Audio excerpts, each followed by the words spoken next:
Hello and welcome to my second little video. Today I'm going to talk about how to make confidence intervals in Excel, how to make the calculations. And as you can see here, this is one of the slides that I showed you in week 7. And the problem here is that you want to calculate the confidence intervals. You have a set of observations, a data set with a sample size of 10. If you count it, you'll find 10.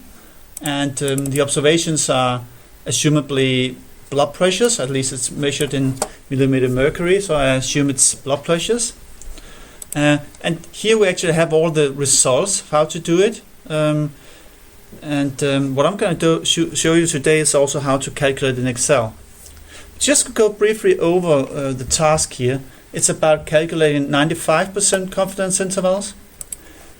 You need to calculate the mean, the standard deviation, the standard error.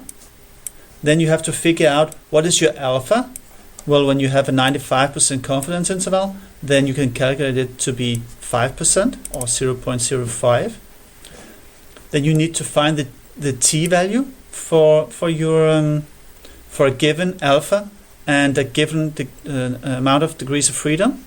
Your degrees of freedom is n-1, so it's 10 minus 1, so you have 9 degrees of freedom. And then you want your confidence interval, or then you can calculate your confidence interval by multiplying the t-value with the standard error. And then using that you can calculate your upper and lower confidence limits. Well, I'm going to import this part, so I'm going to copy this. I'm going to copy this, the data, and import it into Excel. Paste, like that. And it does look a little bit funny here. So I'm just going to take any cell outside that I like, where I like the format. Then I take the format painter here. So I kind of copy the format of this cell, and then I can paste it somewhere else. Oh, I'm just going to do it again. And then I have a normal font here. I'm going to delete this part as well. So now I have my data set. Then I need to calculate the mean. In order to do that, I write average. Oops. Average. And then I grab the data from where I want to calculate the average, like this. Next thing I want to calculate is the standard deviation. Standard deviation.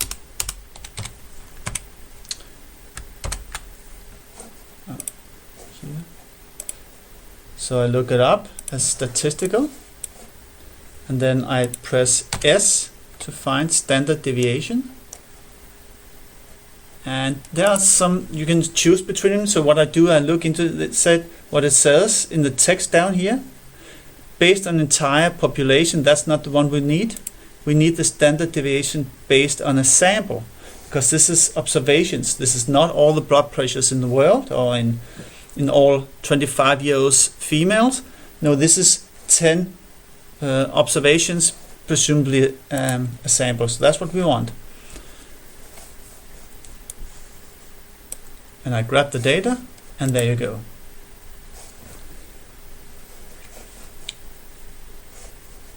That was the standard deviation. Then I need to calculate the standard error. The standard error of the mean. And I know that that is the standard deviation divided by the square root of number of observation, and I counted 10 observations. That what happens here?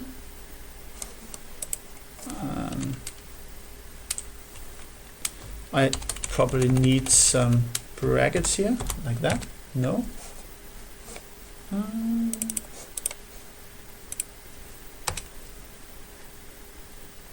like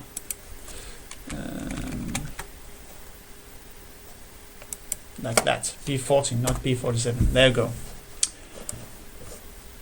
So it's simply just taking the standard deviation divided by square root of 10. So I have the standard error, and then I'm calculating the alpha, and the alpha, because we need a 95% confidence interval, then the alpha would be 100% minus 95%. There you go, 5%. Then I'm going to find the degrees of freedom. Degrees of freedom, n minus 1. And that would be 10 minus 1, because we have 10 observations. So now we have all these, the mean, the standard deviation, the standard error, and the alpha. Then I can calculate the t-value.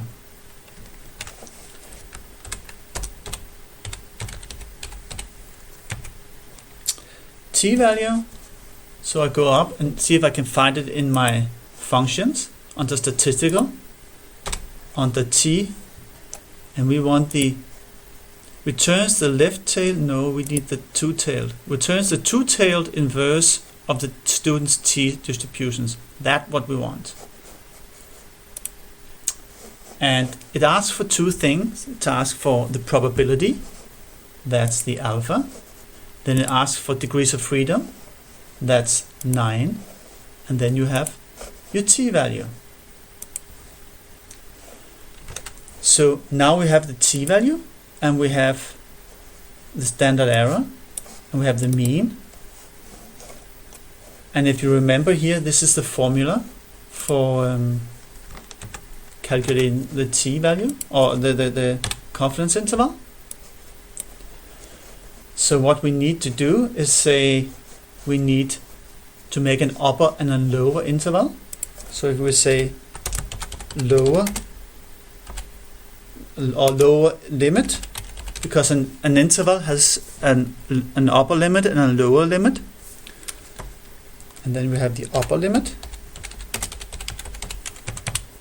The lower limit would be our mean minus these two numbers, the t-value and the standard error, multiplied by each other.